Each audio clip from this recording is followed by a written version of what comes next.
How y'all doing, everybody? This is RayRebelEars.com with another episode of the Rebel Ears podcast. Got a special guest with us today. We got Otto Wills. How you doing, man? I'm all right, bro. I'm blessed to be here, man. It's a great day.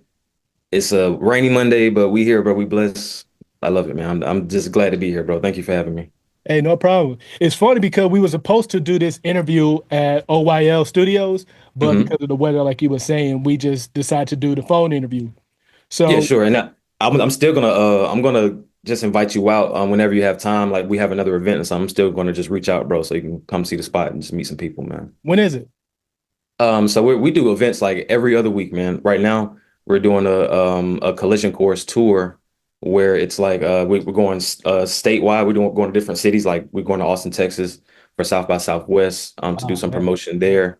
Just moving around, but we do showcases every Tuesday at Takeoff Atlanta. We also have listening sessions. We're scheduling a fashion show. So many things going on at the compound. From OYL. Shout out to Alex. He's the guy that kind of put me on. But him and G runs the Rockland One Media. Oh, yeah. He's the one that reached out to me about coming on to work at the studio. So I appreciate them for that. So shout out to G. Hey, shout out to Rockland. Yeah. Yeah. Yeah. But you connected with the right people, especially like you Oh, was talking about Alex, Rockland, and then Nikel. So yes. because I know you're a producer and I know you deal with a lot of different artists from different sessions. Let Mhm. me ask you this. How's the pressure when it comes to in studio session you working with an artist? At this point in my career, it's kind of one of the last things I have. And it's because I've done thousands of sessions, man. I've been recording for over 10 years. I've probably printed at least 6,000 different records just off of, what I've been doing here.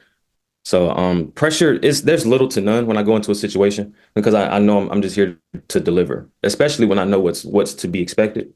Yeah. Like when I have details about the session, if we're writing, if we're mixing, if we're just doing some voice punch-ins or something, like the more I know, the even less pressure, but little to none to answer your question.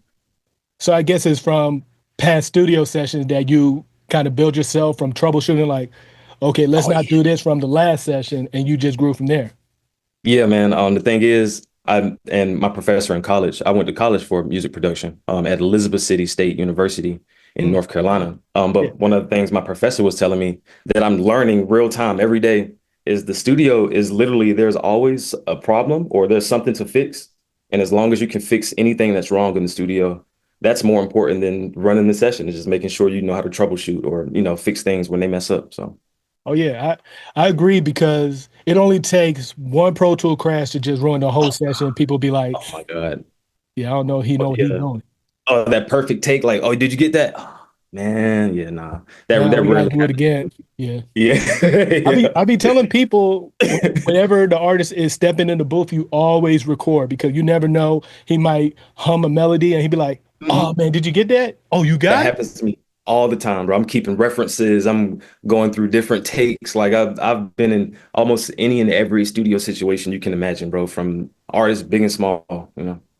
The craziest story I have about the studio is we had a I was working at the studio Loud House a Yeah. couple of years ago, and we had a group of artists there. Actually, one of the artists, he wasn't listening to me when I was telling, like he was playing the speakers too loud, like he was like cranking them, like going above zero, pushing the fader to the max. I'm like, yo, Ooh. all right, you can't do that. So then I started smelling something. I'm like, oh, what is that smell? What is that? It's like something's burning. I Yeah. look, the floor monitor literally exploded from him playing the music too loud. We had to evacuate the studio and everything. It was one of the craziest times I had in the studio. But that was like probably one of the most like yeah, craziest times I had in the studio. Yeah. I be telling people if you don't know how to use the equipment or you don't have authority, don't touch it. Mhm. Yeah, hey, just listen to the pros, man. I understand you want to Hey, feel your music. It's the vibes here. You got the drinks flowing, the girls, all that, but just hey, man, if you need me trust to me. turn it up, you let me know. Yeah, I got you. Yeah. So I guess as a producer, when you're in the session, depending on the flow of things, I guess you kind of know how to operate from, okay, we got X amount of people in the session. I know I'm working with this artist. The artist got a client in the back. They're asking me questions. So I know I was talking about on the lines of pressure. So how do you manage multiple heads in the session? Managing multiple heads is staying focused, understanding that everyone that is on the mic, that's their moment. And doing it enough, you understand how valuable they feel, and they understand their expression when they get in front of the microphone. It's up to us as engineers and producers to be right on with that. So understanding, I don't care if Exactly. they got the craziest message or they got something wild to say. They say, rap music, music is music. But Yeah. it's just all about catering to who's ever on that mic at that given time. Like the whole world, like it could be 30 people in the room. It's just me and the microphone. Yeah. That's all that mattered. That's why Nikhil was talking about when she in the session with you, because we had a discussion about having a closed session because Mhm. you can have people come to the studio, they're cool and whatnot, but if they're not bringing anything of value, it just just wasting space. Yeah, and then time too. When you think about creating music, you think about the efficiency of it. That's what you start to understand. The more you do it, is like the easier that we can do this, and we waste less time, and we ultimately save more money and make more money and get our product done, more efficiently when we're not just kind of like sitting around. Yeah, gotta One thing gotta about have my them sessions, deadlines. right, that deadlines are important. And then one thing about my sessions, I don't do a lot of dead space, Mhm. to the point where I know how fast it is to record and someone wants to jump in the booth. So I'm almost trying to beat the artist to the booth where it's already ready, it's already on. All you Mhm. got to do is just go in there and start your stuff. So So basically challenging yourself like, okay, let me see how quick, how efficient I could be to the point the artist like, man, he yeah, already got everything ready. Oh, he already yeah, tracked this. Oh, he already mixed this. yeah. What I like to say is I like to be in the artist's head while they're recording too. So it's like I can almost understand when they want to punch back in without even saying it. And I've done it so many times. It's like it's just seamless now, bro. Yeah. But even with that, it's kind of hard because every artist have their different tonal qualities and Oh then they yeah. have their own way of expressing their stuff in the studio. You might have one artist, they walk in pitch black in the booth, one might Oh have a Lord. candle, one might need you to walk in the booth with them, like, hey man, I need you to do this ad lib real quick. Hey, shout out my R&B artists like Nikhil. I got a bunch of R&B artists I work with. The T, the vocal warm-ups, all that stuff. The even like you said, the room has to be a certain way for them to want to be able to express. So yeah, no, Exactly. definitely, bro. Details, man. Yeah. It's Definitely. it's all about the details. So you've been doing music for 10 years. Is that just producer and engineer or is it like a spectrum? Okay, so I'm 29 now. Yeah. I've been recording music and producing music since I was 19 Yeah. from like a freelance position where I was in college. I was selling beats for like $15 or like, just letting people come to the dorm and record whatever they want. I used to Not run exclusive, right? yeah, exclusive. They're not exclusive. Man, you told me I got the exclusive rights for $15. But I met Otto 10 years ago, man. You wouldn't believe it. But but no, but yeah, just to get some skin in the game, and honestly, Yeah, just to learn as much as I could. I thrust myself into many different musical situations just to see what's up. yeah. And I like how you said when you started off, you were just trying to get your skin in the game. Yeah, You would probably, in the beginning, you're gonna lowball yourself because you can't just expect like high value and you don't have a resume or nothing. So right. 10 years of recording, producing. Let me ask you this because I ask people here and there, what is like a one session in the back of your mind, you'd be like, yeah, that was the session. One session, okay. I will say shout out to my artist Terry Tesla. Hmm. Terry Tesla, he's from South Atlanta, and Yeah, he was with the Shady Babies, which is it was Gunna's music situation in 2021. He had a record label just like Young Thug had YSL. yeah, Gunna had Shady Babies. I used to produce and record for Shady Babies, and one day when I came to the session, I'm sending them beats. I'm trying to get placements, things like that. yeah. I did not know that Gunna had actually gotten on one of my beats until I got to the session. Oh, So I'm in the session with the Shady Babies artists. We're just kind of talking, playing music and stuff. And then they play one of my beats, which I know is mine. And I'm like, I'm listening, but then Gunna comes on the second verse. I'm like, yo, like what? But even how I met Gunna and how I got into that situation, that was big for me. That was probably like that pivotal moment in my career where it was like, okay, the switch is on. It's because someone's so successful and someone that you kind of look up to in that industry, being just a great artist, yeah, like validating your talent from where you are. It's like it puts so much of a battery in you that you got to keep going. But yeah. even meeting Gunna was crazy how I met him. Yeah, it's kind of like being certified. Like, okay, I got a music industry artist on my Yeah, production, there's no going down. It's only going up. exactly, And exactly. then like it wasn't even the beat that was sent to Gunna. You sent it to Shady Baby. Yeah, they had the three-man group that I was working with, and then Terry Tesla was his own solo act, which I still produce to this day. Yeah, But yeah, just sending them beats and then realizing that people that I'm listening to in the car, they actually validate my sound or like they can verify that it sounds good. Like I'm not tripping, you know? Yeah, yeah, so many times I'm making beats where I'm like, I feel like I'm too much in my head. And it was like that was the moment where it was like, okay, just open up, bro. You can express, you take that risk, you know? yeah. I can understand being in your head a lot, especially Hmm. being a creative. It's hard to find like the end goal, especially, mixing, producing. Sometimes you feel like you're a perfectionist and you don't really know how to just put it down. It's So, like never, it's never done, is it? It's never done. hey, it's done until you bounce it. Right, right, That's the right. only way. And then Like after I you go bounce it, you again. be like, yeah, let me just tweak this one part again. Yeah, see, look, and then yeah. But yeah, over mixing, yeah, that's what I'm careful not to do because it's easy to do that too. Where it's just like a lesson that I learned recently dealing with another engineer. Shout out my boy B Jordan. Yeah, shout out. We were mixing a record together, and what he does what's called a palette reset or a palette cleanser. So, say we've been mixing a record or a specific piece of a song for so long, it's Yeah, kind of getting mundane or beating your head a bit. We'll click out the session and just go listen to something else. Go listen to like a point of reference or something just to refresh our ears. And that's not something I was doing in my mixing process early on, yeah, but realizing its effectiveness now, it's like we're getting the mixes to compete with the other songs and just have a good sound. So yeah. that That's was that good. was good. Yeah, you need that break from either recording or Mhm. producing, go to another track, or step outside, walk, read a book. Because ear fatigue is real. I didn't realize it Mhm. until I was in a 8-hour session at Castle Hill Studios. Yeah, And the first 4 hours we were recording, I just was like listening. Why is my ear ringing? Because I realized I was listening to on Osberger's like loud oh because yeah, the artist was in the back. Yeah, yeah, yeah. So the whole room was rumbling, and then I had to tell the artist like, "Hey, right now, if you want to, work on the next track or write or anything, I just need like 5-10 minutes real quick. I'm gonna get yeah, some just to beat reset. just to refresh my ears." Definitely, man. That's important. So, and yeah, balancing that off time with the music time, I think that's also important. Understanding that what we do in music is a reflection of what we're doing in our lives, Yeah, and having them two feed off each other healthily, I think makes the best product. Which is why I think me and Nikhil work so well together. It's because the message that she has from her life and her experience, it just flows so well into the music, and I can agree so well with it. It just goes. yeah. It's nothing like having that duo that clicks together.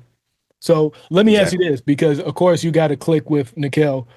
Mhm. What's something that like push you away from an artist? Like, you know what? I know he got numbers, but nah. I would like to say, from the most general standpoint, Yeah, probably inconsistency, or where there's a point where, because with me and my workflow and the way I work the studio, yeah. I'm always in the studio. I'm always working on something with music like every day, bro. So for an artist to come around and be like super serious, but then I don't hear from them for months, or they're telling me that they got this big thing going on. Like that's what I'm numb to now. Is when the artists come around. As an engineer or producer, they put their arm around your shoulder, like, "Yo, we about to go up. We about to do this and that." I'm like, I hear I'll you. see it when I see it on paper. I'll get to smiling, Yeah. But I've heard that so many When it's times. tangible and I can actually see it, hey, you just talking. Yeah, exactly. So, but inconsistency, honestly. Other than that, bro, just like having a respect for the space is also important, no matter where we're recording at. Exactly. If you're treating the space a certain way, or you treating people in the space a certain way, that's not necessarily something I want to stick around for, or like necessarily condone. You know what I'm saying? Yeah, So inconsistency and just your work culture. How do you carry yourself in the studio? yeah. Discipline and consistency is the two main keys because how you talking about you always in the studio, you always, trying to better yourself from yesterday, from what it sounds Exactly. like. And it could be an artist. They have money. They come to the studio. They start sitting on the equipment. They're touching the outboard here. They're Yeah. messing up the compression. I'm like, I know this session's paid for, but this might be our last session together. So I'm gonna be. I don't know if I'm going to book you so soon next time, but Yeah. that just comes with the game. So having that discernment as well, that's what makes good engineers is having those good sessions too and understanding the situations you want to be in and not want to be in. Yeah. It's Yeah. yeah, it's being, in my opinion, when you running a session, like legit running it for the artist or whoever's in the booth, it's kind of like Mhm. customer service in a way. Exactly, exactly. And having those soft skills when you talk about customer service. I used to work in sales, man. I used to Yeah. work for Verizon selling phones, man, just talking to random people, people of all demographics, ages, races, anything, just understanding customer service in the studio is kind of the same thing. We're selling a product, we're selling an experience, and that needs to be foolproof. So just like I said, having the preparation for my R&B artist or just making sure my people are fully accommodated when they come to the studio. That's something that I look forward to. So a background in sell, that makes it easy for you to sell your beats. You be in the studio with art. Hey, I know you got your other friend here. Hey, let him come to my spot over here real quick. Let me show him like two, three of my beats. Yeah, yeah. Me, I will say I'm a private producer. I don't have any public database where people purchase my instrumentals. So you don't Um, have like like a BeatStars or B-Star, YouTube yeah. page. And I shy away from that because I'm just trying to get away from the white noise. I can That fuzz understand. that Yeah. is the YouTube beat, the we making the tight beats. And I got no, I'm what it is, having a much more intimate approach with my music, it sees me a better product in the long run. Like being closer to the artist, making beats that they particularly like. That's something that I take pride in actually. Yeah. And I'm I, proud of I that. like that concept too because I see a few artists doing that too, like Clay Mhm. James. Like he has merchandise where you have to tap like the hat to Yeah. download his recent album, and I'm just thinking you don't really need social media and websites to really make money as long as you have a No. system in place that makes sense. Exactly. As long as you have a marketing plan and as long as you can communicate your product directly to a consumer, I think it's easy, bro. Like I said, it's really just sales, bro, honestly. But Yeah. yeah, it's exciting. So how can someone get in touch with you on some production? Like, hey man, I know you don't have it on social media, but what can I do? I do meetings. I schedule phone. I'm on the phone every day with somebody about a record. Even right now, I'm mixing a record for someone to go to South by Southwest. We back and forth on the phone, just getting stuff straight. Really, just DM me on Instagram. I have a heavy presence on X on Twitter at Twitter, yeah. underscore Otto Wills. So you can follow me there. Anywhere on Instagram and X, you can just DM me and I'll respond. I can get up with you. So do you use threads? Not at all, actually. I haven't, I'm not big, I'm not really big into social media, but that's why I just tweet a lot. I just like to type. I like to tweet, but not big on threads. Is it something like X?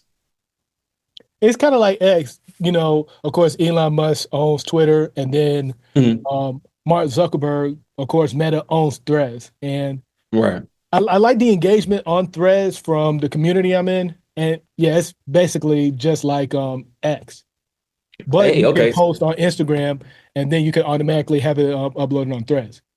Hey, for sure, for sure. And then you say communities like they have like, I'm pretty sure producer communities or like music artist communities and things that like different categories for you to like get into. Well, I'm in a community called Deeper Than the Brand, which I pay Oh, for. It's learning more about social media, content strategy, AI, hey. and the mentor was talking about how she been making at least seven to $1,000 a month just off of threads from posting. But of course, she has a following, but she's strategic, and I'm starting to learn when it comes to scheduling posts at specific times, having like three, four threads coming out daily, and it's been going up. Hey, man. That sounds good, bro. That sounds like something I might want to get into because I need more promotion, and I know that for myself. It's because I'm so focused on music. When Yeah. you're in the studio all the time, you're not necessarily focused about the marketing side or the visual side. It's like you're Yeah. just kind of focused on getting the music out. So that's definitely a good idea. I will check it out. Yeah, that's one thing being a creative. It's hard to be creative on one side and then focus on the business on the other side. Yeah, you just want to be in the studio like, man, can someone else just handle this? Now I can post this. But yeah, Yeah, that's coming around. I've been working with OYL Studios for about a year now, yeah, and just the team they have there, with the photography, with the radio, with the podcast, with the touring that they do. Just such a big help, bro, and just a huge blessing to be a part of a creative team, such a talented team of individuals. So I'm proud of that too. I took that big step last year with them. Hey, congratulations on that. Yes, So sir. because I'm looking up OYL Studios right now, and I Mhm. see like y'all work with Rockland One a lot. Yep. Man, that's dope. So let me ask, what attracted you to OYL Studios? I have a rap duo that I record. Their names is Fire and Ice. They're Oh a yeah, female I know artist duo. them. You They know them? dope. Okay, cool. Yeah, Yeah, I saw them those at my the girls. FSO release for Lex. Hey, okay, cool. Yeah, Yeah. so the stuff they performed and stuff, I record that. I mix and master that for them. So hey, cool, bro. Like a year ago, right around this time, actually, they booked a session at OYL Studio. This Yeah. was before it was renovated. This was my first time there. Me coming there, working with them so well. G having noticed that in Rockland, they basically suggested that I come and basically renovate the studio and manage it. Yeah, and that was off of one session, just me recording so well with them, getting the sound right. I sat down with Alex over the summer and we picked up some equipment. We built the room together. Shout out to Vinny. Vinny is my studio designer guy. He builds the walls and puts the lights up, all that nice stuff. But yeah, man, it's a journey because it was in that point where it's like that middle point in your Yeah. career where I was in at that point in between studios. So I was working privately. I was in and out. I was at Patchwork. I was at Blue Room. I was at Bishop Studio. I was just Hmm. all over the place trying Moving to see around. where the money, yeah, where it is, you know. So then having a home to come to was like super refreshing and like just ultimately like a secure feeling, like a relief, you know? Yeah. So you built up the studio. Yes.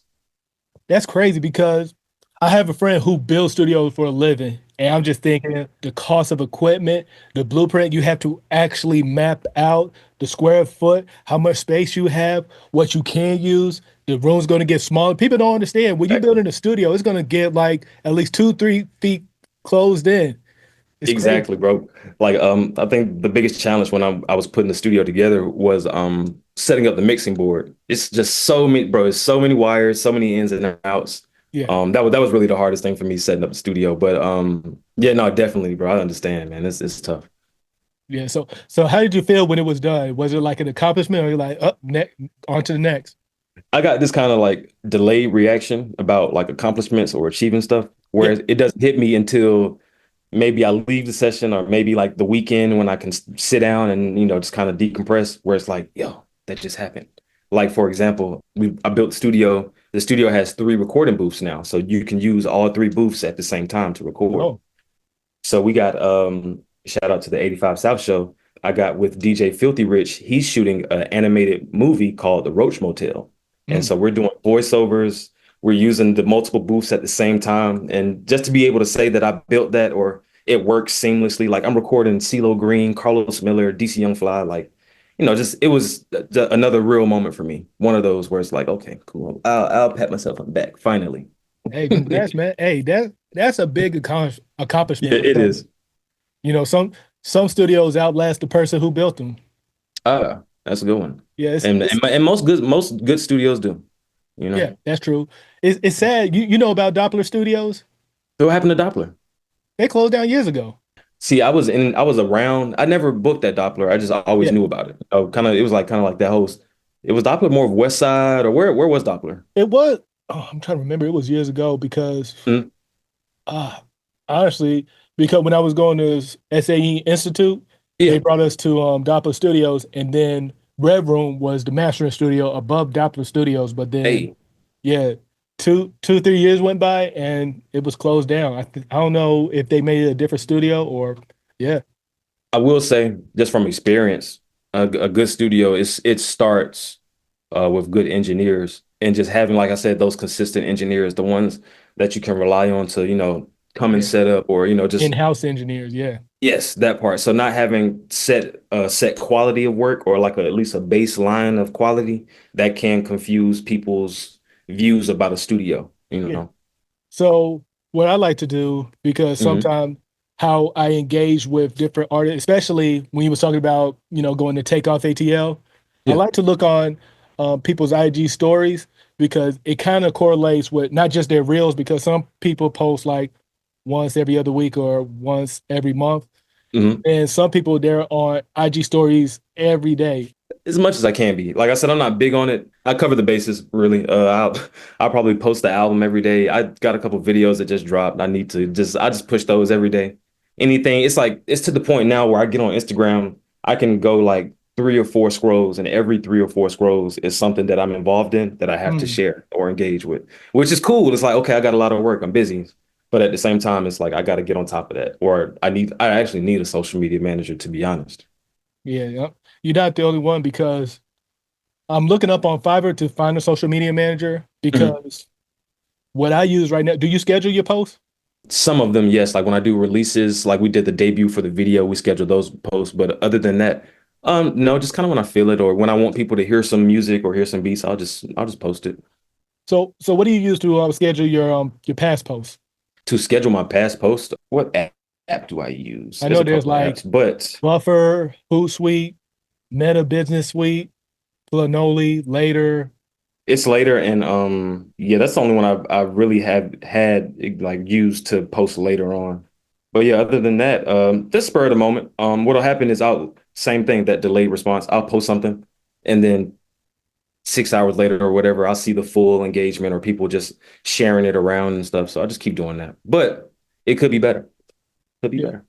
And I feel the same way because no matter what level of success you're at, you always feel like, I could do at least 2, 3% more better. That's how it Exactly. should be. You should never feel comfortable. Let me ask you because it already passed the wave mixer. Oh, that was dope, man. That was dope. So what it was, just bringing people to the studio, just getting as many eyes and feet in the studio as we can, so people can see what we got going on. We got a lot of stuff going on, man. I met some dope artists from all over. I met a writer from LA. I met some guys from New York that were there. No. It was just a dope experience. They did the after show. I stayed back because I'm a studio rat, so I stayed in Yeah. the studio and I was networking with another producer there, which was cool. That's what all it was about, just meeting new people and getting the talent to come and just support each other, you know? I'm watching the video. Y'all had live air interviews, studio plug and play, Hmm. opportunities for branding and marketing. Like those Yeah. opportunities people don't take advantage of. Yeah, and they often overlook them because it's not something that they're so familiar with. Yeah, Like I can say that just even from where I'm standing is like the marketing things, all the details. It's not something I'm necessarily abreast with. Like it's not something I know about truly yeah, like music. But you're right though, bro. Like that is something that is often overlooked, but probably the most important part. it is. Because I tell people all the time, you're an artist, you're a producer, you're doing music, you're making beats. How are you engaging with your future fans? How are they going to know about you? Because Exactly. nowadays you got to be on social media. I, I Yeah, you I got don't like it for the fact that I might get lost in the scrolling. That's why I yeah try to limit to anytime I open up Instagram is either check messages, that and check reactions. That's it. check reaction, and probably just 15 minutes of scrolling, just 15 minutes a day. That's it. Mhm. I try to limit that. Exactly. Yeah, Yeah, no, I'm more on X than I am on Instagram because of that very reason. Instagram is like it's more of a distraction thing. You know, your eyes can yeah, get carried away. You just kind of just watching videos all day. You know, I yeah, was like, well, I got YouTube for that. So yeah. And then I read it was an interview with a guy. He was talking about the only reason he's on social media is to Mhm, get sales. So he said, I do anytime I'm on Instagram or on social media, I rarely scroll and look at other people's content. I mainly mhm. use it to just post my stuff and just keep it moving. Yeah, and I I use that as understand well. that. Yeah, Yeah. I understand that because it's a lot of stuff on Instagram, and like you said, it's easy to get distracted. So staying focused, having a focused objective, scheduling the post, that's all good stuff, man. All right. So Couldn't agree before we more. get off, because I want to ask you Mhm. two things. What's two things that you want to accomplish before the end of the year? Before the end of the year, I want to perform at least 10 shows before the end of the year. That's one thing. I want to touch the stage a little bit more. Just so people can feel the music. I'm getting a lot of good like reactions from the music that I make and stuff like that.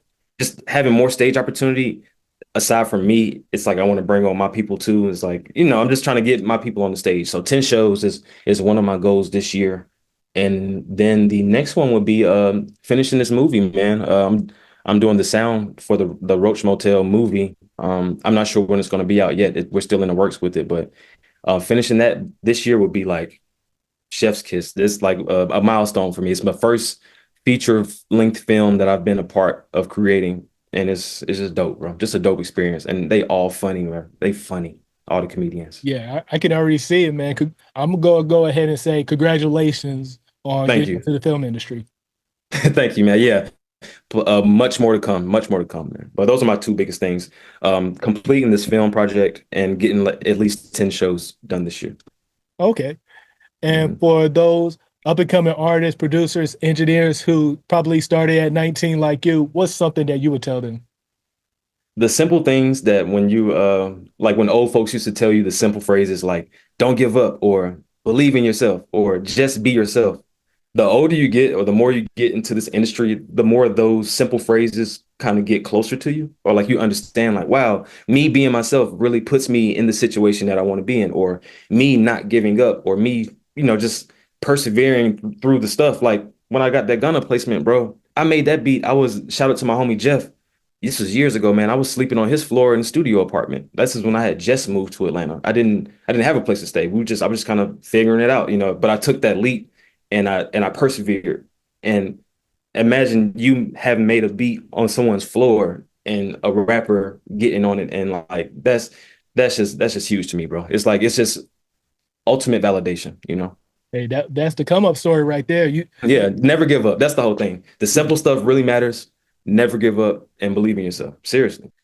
Otto, I just want to tell you, thank you for your time. We had a great discussion, not just production, but even, a little on the lines of customer service because, you know, as a, as a studio rat, you got to make sure the session's running smoothly. So I do appreciate all that you do, and then for your future success, man. Hey Ray, thank you so much, bro. This is dope.